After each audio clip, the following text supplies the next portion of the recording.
He left with nothing. Just a small bag, a big dream, and a promise. Years later, he returned with everything: money, power, success. But what he found destroyed him. In a quiet village in West Africa, where the roads were dusty and life moved slowly, lived a young woman named Amara. Amara was kind, soft-spoken, the kind of woman who would give her last meal to someone else. She didn't have much, but she had a good heart. And she had him. His name was Malik.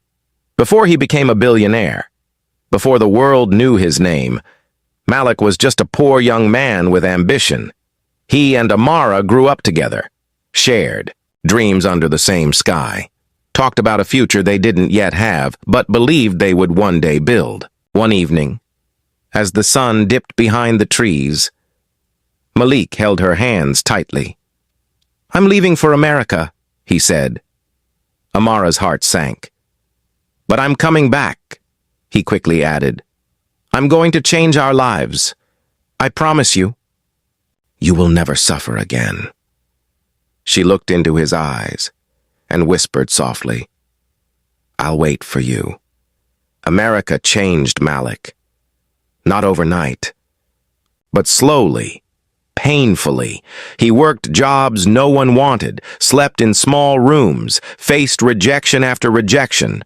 But Malik was different. He didn't give up. He learned, adapted, built connections, took risks, and over time, that poor village boy turned into a billionaire. He built businesses, made smart investments. His name started appearing in rooms he once could never enter.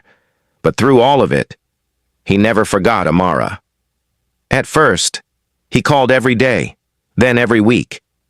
Then, life got busy. Calls became shorter, less frequent. But the love, he believed it was still there. He sent money, a lot of it, more than enough for a comfortable life, because in his mind, Amara was safe, protected, taken care of. But back home, things were not the same.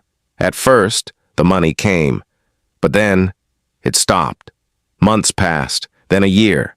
No calls, no messages, no explanation. People in the village started whispering, "He's forgotten her. He found someone else. She's alone now." Amara defended him. At first, he would never do that.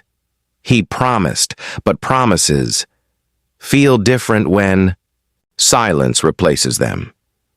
Slowly, everything began to fall apart. The house they once dreamed of was never built. The money ran out. The support disappeared, and Amara was left alone. Then came the hardest part. She found out she was pregnant. No money, no husband, no support. Just her and a child on the way. The village that once smiled at her now judged her, mocked her, turned their backs. She had nowhere to go. Eventually, she found shelter in an abandoned house, broken walls, leaking roof, dust everywhere. But it was the only place she had. She slept on the floor, sometimes hungry, sometimes crying, but she never gave up. Because now, she wasn't just living for herself, she was living for her child. Meanwhile, in America, Malik had everything, but something always felt missing. Success didn't feel complete. Money didn't feel enough, because deep down, he knew he had left something important behind. One day, out of nowhere, he made a decision. I'm going home. Years later, Malik returned to his village. Luxury car, security, presence. People gathered instantly. The same people who once doubted him, now praised him. Welcome back! We always believed in you. But Malik wasn't there for them. He had one question. Where is Amara? Silence. People looked at each other, uncomfortable. Avoiding his eyes, until one old man stepped forward. "If you want to find her," he said quietly, "go to the edge of the village, near the old abandoned house." Malik's heart dropped. "No," he whispered.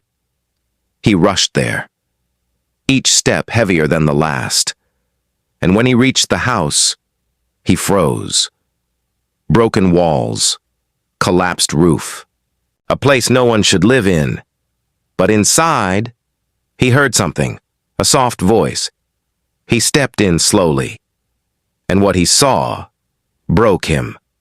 Amara, sitting on the floor, weak, tired, pregnant, living in conditions no human deserved.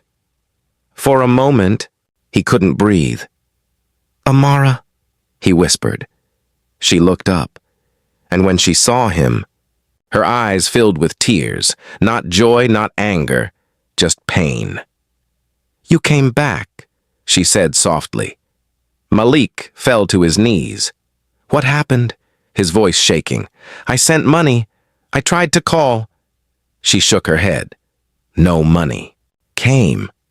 No calls. Nothing. Silence filled the room, because in that moment, the truth became clear.